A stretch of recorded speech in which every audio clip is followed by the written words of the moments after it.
عاشقان رسول کی دینی تحریک دعوت اسلامی کا شعبہ FGRF ملک و بیرون ملک اللہ پاک کے آخری نبی محمد عربی صلی اللہ علیہ وسلم کی دکھیاری امت کی خیر خواہی کے لیے کوشاں ہے۔ اسی مناسبت سے ویسٹ افریقی ملک نائجیریا کے شہر منجیبر کے اطراف علاقے ٹانڈا میں FGRF کے تحت ذمہ داران نے علاقہ مکین عاشقان رسول کی ضرورت کو پیش نظر رکھتے ہوئے ان کے لیے کنویں کا قیام کیا۔ اس موقع پر دعا کا سلسلہ بھی ہوا۔ نیز اس حوالے سے نگران نائجیریا کابینہ نے مدنی خبروں کو بتایا۔ الحمدللہ عز و جل دعوت اسلامی پوری دنیا میں دین کا کام کر رہی ہے۔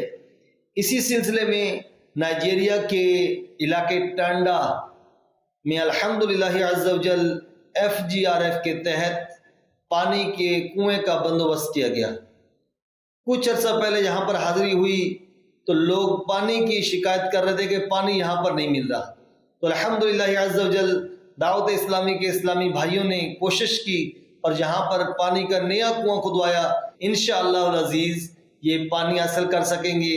تو آپ تمام اسلامی بھائی بھی دعوت اسلامی کا ساتھ دیجئے اور ڈھیروں نیکیاں کمائی۔ ناظرین، آپ بھی FGRF کے تحت ہونے والے فلاحی کاموں سمیت دعوت اسلامی کی دینی کاموں میں حصہ لیجئے۔